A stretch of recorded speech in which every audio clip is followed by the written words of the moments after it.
Thiam, on revient sur le sujet. le village artisanal. Et puis, tu nous as permis de découvrir aussi un tout petit peu les sculptures de Ousmane Sow. Ça aussi, c'est important. Ouais. Personnellement, moi, ça me touche parce que c'est ce que j'enseigne. J'enseigne l'art à l'université. Et le village artisanal, je le connais très bien pour avoir fait un documentaire il y a quelques années de cela. Il y a plusieurs années d'ailleurs de cela. Et dans le documentaire, j'ai eu à visiter le village artisanal et c'était juste à l'époque où on venait de construire ce tunnel-là.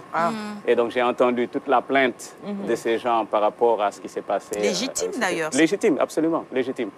Et la perte de profit qu'ils ont eue à cause de ce tunnel. C'est vraiment quelque chose que je connais. Mais est-ce qu'on doit les garder là-bas ou ils doivent délocaliser? Ils ont refusé, bon. Est-ce qu'on ne peut pas trouver un autre site peut-être? Je ne sais pas. Ce serait la solution, non? Là, parce que là, il y a un véritable problème d'accès. On ne les voit pas vraiment. Ça dépend, en fait. Quand on parle de problème d'accès, c'est peut-être que des personnes ne connaissent pas forcément les artères peut-être de la Médina. C'est quand même assez accessible. Il y a un parking où on peut aujourd'hui se garer pour aller justement visiter. Il faut tout simplement connaître. C'est-à-dire, au lieu de descendre directement sous le tunnel, il faut prendre la bretelle pour sortir. C'est vrai qu'il y a un parking. Tout à fait. Et aujourd'hui, il faudrait tout simplement communiquer et aussi essayer de venir sur les réseaux sociaux pour pouvoir communiquer à travers... Ouais, si on fait une bonne com, en principe, ça devrait passer. Je crois aussi. Ouais. Mais c'est ce qui arrive quand je pense, le business rencontre l'art, parce que c'est un espace qui est quand même en bordure de mer, qui vaudrait beaucoup, beaucoup d'argent. C'est vrai. Il y a peut-être un désir de vouloir les enlever de là-bas. Mais bon, c'est aussi un magnifique espace pour aller se promener, regarder de belles œuvres d'art. Vous enseignez vous-même l'art. Parfois, les acheteurs, nous autres, ont dit, c'est un peu cher, tous ces tableaux, est-ce qu'on doit mettre autant? Qu'est-ce que vous vous dites sur cette question? L'art n'a pas de prix. L'art n'a pas de prix pour vous? C'est pas cher? C'est vrai, il n'a pas de prix. En fait, il n'y a même pas un prix qu'on peut mettre sur une œuvre d'art. La valeur de l'art, c'est ce que la personne est en mesure de payer pour l'avoir. C'est tout. Ça n'a pas de prix. Alors, monsieur Thiam, vous qui êtes le représentant de l'UVS sur ce plateau, vous êtes aussi une structure, une institution publique. Donc, certainement aussi, vous êtes là, vous devez être aux côtés donc, de ces personnes vivant avec le handicap dans le cadre du recrutement. Aussi, un meilleur traitement de ces étudiants-là qui ont quand même fait preuve d'abnégation, de courage au point de rallier l'UVS. Qu'est-ce que vous faites? Est-ce qu'il y a une politique, disons, discriminatoire, positive, bien sûr, en faveur de ces personnes-là vivant avec un handicap? Par essence, déjà, l'UVS, c'est l'université par excellence pour une personne vivant avec un handicap. Parce que le principe de l'UVS, c'est qu'on n'a pas ces déplacements que les autres universités physiques ont. Et donc, la personne vivant en handicap peut rester dans un environnement dans lequel elle est familière, dans lequel elle est confortable et pouvoir prendre ses cours dans cet environnement-là. Donc, rien qu'avec ça, on a fait une grande part de ce qui peut apporter un peu, en tout cas, l'enseignement supérieur aux populations qui vivent avec un handicap. Ça, je pense que c'est déjà... On finit le magazine, justement, en reparlant de ce projet. Et c'est Christian Thiam qui nous en parle sur le plateau. Il est enseignant-chercheur à l'Université virtuelle du Sénégal. Et puis, le projet, je l'ai annoncé tout à l'heure, on va en reparler, une commune. Et surtout, un site. Un site. Ou bien un toit, si vous voulez. Un toit virtuel. Mais surtout président de la cellule numérique, donc, au sein du pôle sciences, technologies et numérique de l'Université virtuelle du Sénégal, l'Université virtuelle du Sénégal, qui porte ce projet-là. Une commune, un site, je crois que c'est venu à son heure, parce que les communes en ont réellement besoin, déjà rien qu'avec la question de l'état civil. C'est un casse-tête pour les usagers. Je crois que c'est ce constat-là qui vous a amené, ce diagnostic-là qui vous a amené à lancer ce projet, une commune, un site. Alors, c'est effectivement ce diagnostic, mais deux choses. C'est d'abord ce diagnostic de la dématérialisation de l'état civil qui est important, mais après aussi ce désir qu'on a jugé que les communes ont de vouloir communiquer avec leur constitution. Exactement. Et de pouvoir apporter l'information de la manière la plus facile et de la plus simple en utilisant l'outil numérique. OK. Et ce projet-là, sa particularité, il est porté par les étudiants eux-mêmes. Absolument. Ça, c'est une fierté pour vous, encadreurs, enseignants. Vous les laissez, c'est eux qui vont tout finaliser, qui vont tout faire. C'est eux qui ont tout finalisé, c'est eux qui ont tout fait, c'est eux qui construisent le site Internet, c'est eux qui se chargent des fonctionnalités du site Internet, c'est eux qui se chargent de former le personnel de la commune pour gérer le site Internet après nous. Et donc, c'est eux qui font tout le suivi de ce projet du début à la fin. Nous, on est juste là pour encadrer. Je sais que certainement les communes affluent déjà vers vous pour bénéficier de ce projet parce que les communes qui ont un site, un réel site, un vrai site digne de son nom, elles ne sont pas nombreuses dans ce pays. Alors, comment faire en termes d'arbitrage, de priorisation? Les premières communes bénéficiaires, c'est certainement celles qui abritent vos zénos? Alors, pour l'instant, oui, c'est celle qui abrite nos zénos. On a la chance d'avoir des zénos un peu partout dans le pays pour l'instant. Et d'ailleurs, le projet de l'UVS, c'est qu'à terme, on aura au moins un ENO dans chaque département du pays. Donc, c'est ça l'idée. Et donc, chaque ENO va se charger de la commune dans laquelle il est. Et ce sera des étudiants de cet ENO qui vont construire le site, gérer le site, former le personnel et même travailler dans les communes en tant que stagiaires pour un apport sur la communauté. Vraiment... Pour la réalisation de ce projet, vous vous êtes fixé quel délai, dans combien de temps? Est-ce que tout ça va être fonctionnel véritablement? Alors, on ne s'est pas fixé un délai, on ne s'est pas fermé dans ça. On est très ouvert, on reste ouvert parce que pour nous, c'est aussi un objectif de formation. Donc, les étudiants continuent à venir. Donc, tant qu'ils viendront, on continuera à améliorer en tout cas, la digitalisation de ces communes. Mais on a commencé, d'abord, on voulait commencer et voir, tester avec une commune. On a testé ça avec la commune de Sokone. Et ça a très bien marché parce que l'équipe municipale était très disponible, très ouverte.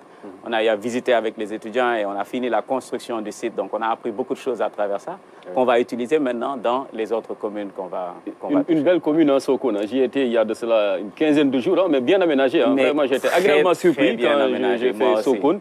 Voilà, vraiment bien tracé, voilà, avec un lotissement qui permettrait demain à cette commune-là peut-être de recevoir de grands travaux. Parce que le problème principal, en tout cas, de beaucoup de nos communes, c'est un peu le cadre, voilà, le lotissement, ce qui fait que même pour certains grands travaux, c'est extrêmement difficile. C'est difficile. Alors, en termes de services, quels sont les principaux centres d'intérêt de ces différents sites-là qui seront mis au profit de ces communes-là? Alors, notre approche, ça a été de d'abord voir au niveau de chaque commune quels sont leurs besoins.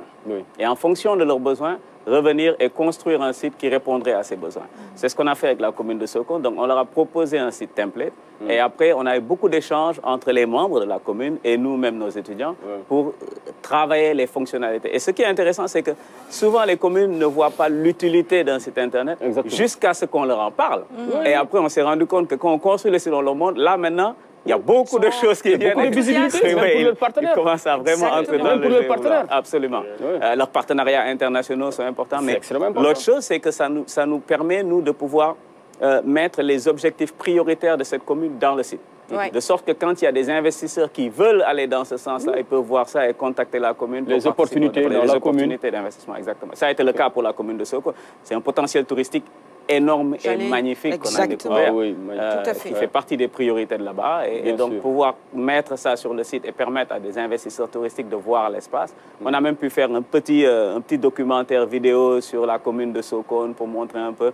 Quand on a fait une petite bande-annonce, le reste, on l'a donné. Et on mettra la vidéo totale dans le site pour que les gens puissent voir les choses. Je vous recommande d'y aller. C'est vraiment un coin magnifique. Hamidou, j'aimerais savoir quel genre de site vous proposez à cette commune. Est-ce que ce sont des sites vitrines, très simples, ou bien ce sont des sites dynamiques qui nécessitent quand même un certain personnel? Alors, ils sont pour la plupart, c'est des sites vitrines qu'on a proposés pour l'instant. Mais s'il y a une nécessité d'une commune d'avoir un site dynamique, on peut le faire. Le problème qu'on rencontre, c'est qu'avec un site dynamique, il faut aussi derrière une personne qui est là pour la mise à jour et puis répondre. L'administrateur.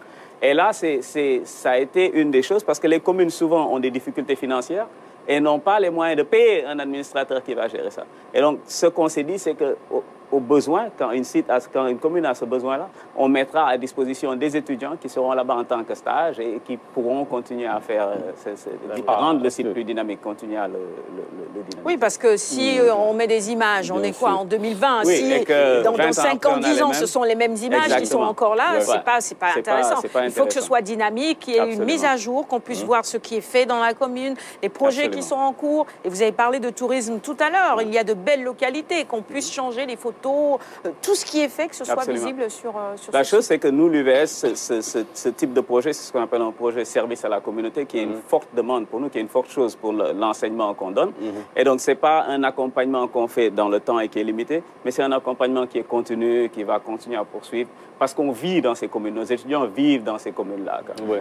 C'est très intéressant d'avoir ça. J'allais dire que sur ce projet, il peut y avoir un volet inclusion. L'UVS, c'est déjà ça, mais vous pouvez évidemment faire appel à à des personnes qui vivent avec un handicap et qui pourraient évidemment intervenir dans ce projet aussi. Absolument, parce que dans les communes, il y a en fait, on se rend compte que les conseils municipaux ont ce genre de structure à l'intérieur. Donc, vous verrez qu'on a d'ailleurs rencontré le responsable des jeunes de la côté du conseil municipal, des femmes, des personnes vivant avec handicap, ainsi de suite, qui sont dedans. Donc, on travaille avec ces personnes à travers eux et on espère que les associations, bien entendu, de personnes vivant avec des handicaps vont... Ou bien même leur faire des sites, hein, par exemple. Est-ce que vous, votre fédération, Madame Ba, dispose d'un site? La fédération, nous, au niveau de Guédiawaye, on a un site. Ah, okay. On peut voir ce que vous faites, des activités, mise à jour et tout, ou bien... Tout à fait. Voilà, ça peut être aussi... Voilà. À Guédiawaye, il y en a. Alors, M. Thiaman, c'est vraiment un très grand projet, hein, vraiment bien noble, hein, parce que ça apporte quand même une plus-value, voilà, une visibilité à nos communes, mais comme tout projet, il a un coût. Est-ce que l'UVS aujourd'hui peut vraiment tout supporter? Est-ce qu'il y a des partenaires?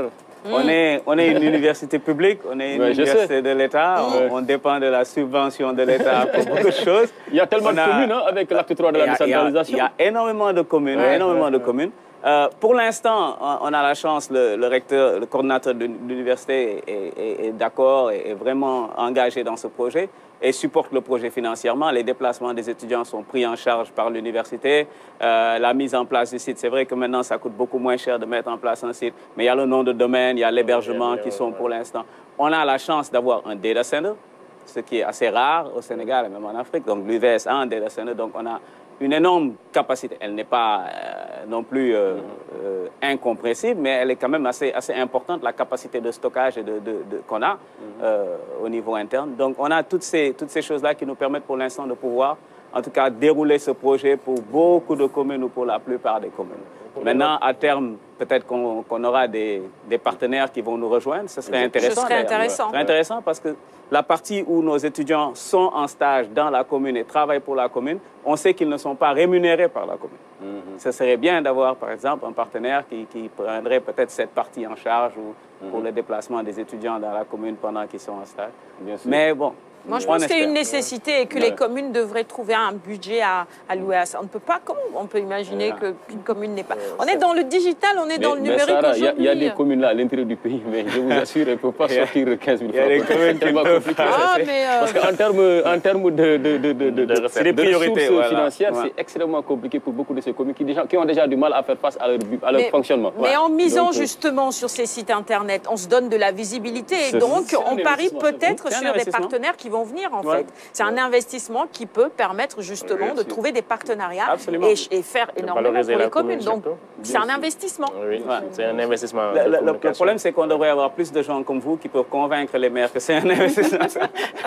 Par exemple, il y a le maire de Wahina Nimzat qui vous regarde certainement, qui est le DG de la RTS. Par exemple, le DG de la RTS mettre la main à la poche. Qui devrait pouvoir mettre la main à la poche. Voilà.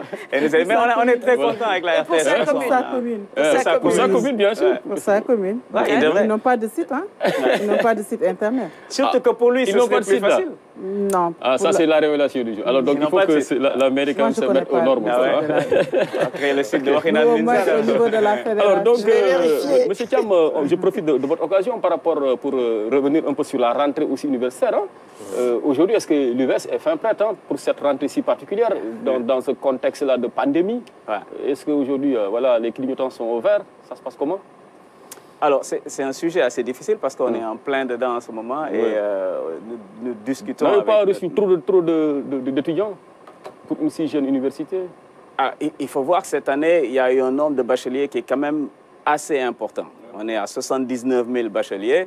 On n'a pas énormément d'universités publiques et l'État a pris l'option de ne plus orienter dans le privé. Donc, tous les étudiants ont droit à une place à l'université. Comment prendre 79 000 personnes et les mettre dans, je pense qu'on est 5 ou 6 ou 7 universités publiques. Un vrai casse-tête chinois. C'est une mathématique que le ministère de l'Enseignement supérieur va devoir régler. Mais ce qui est sûr, c'est que l'UVS, par essence, on est une université numérique. Donc, par essence, on est là parce qu'on peut aider. Je ne pense pas qu'il y ait une solution plus adéquate qu'une université numérique pour aider sur le problème des engorgements des universités, le nombre d'étudiants qui est super élevé dans les amphithéâtres. Tout à fait. En même temps, ce n'est pas un gouffre sans fond Il y a un minimum, il y a une limite, voilà. Il y a un minimum d'investissement et d'infrastructures qu'il faut mettre. C'est pour ça que moi, je milite toujours en disant qu'on n'aurait pas dû nous appeler l'université virtuelle. Parce qu'on dit virtuel, ça a l'air d'être vraiment... Pas sérieux. Pas sérieux et même quelque part pas réel. Alors qu'on n'est pas vraiment virtuel, on est numérique. On a des murs et avec nos zénos et qui doivent accueillir les étudiants qui viennent composer sur place. Ils ne composent pas en ligne, ils composent sur place. Et donc, ces zénos ont une capacité limitée. Donc, à moins qu'on veuille faire des examens pendant 1 an, on est obligé de limiter le nombre de personnes. On ne peut pas prendre tout le monde ou bien on doit investir. Ouais. Université numérique du Sénégal. C'est mon opinion. Pourquoi pas? On termine, c'était on par a 3 rapport minutes surtout au site internet. Ça a parlé de téléphone portable. Est-ce que les sites que vous proposez sont responsive design parce que les Sénégalais maintenant, rares sont ceux qui utilisent les ordinateurs? Absolument, absolument. Les sites sont responsive, que ce soit sur téléphone, sur ordinateur portable et même sur écran TV. Donc ils sont construits de cette manière-là. C'est important, parce qu'on suit avec le UX aussi, User Experience, UX, qu'on enseigne aux étudiants en même temps que le design pour pouvoir rendre les sites responsive et que ça puisse être... Wahnan Nimzat, il y a une page Facebook. Hein. Je ne sais pas si c'est pour la commune ou c'est quelqu'un qui a créé ça. Mais pas de site. Vous avez parfaitement raison. Alors, monsieur Thiam, monsieur le professeur, sur la prochaine commune bénéficiaire après Sokone, ce serait qui? Ah, probablement Wahnan Nimzat. Pourquoi pas Thiès Nord aussi, Thiès Nord ou Tivaouane Peulh?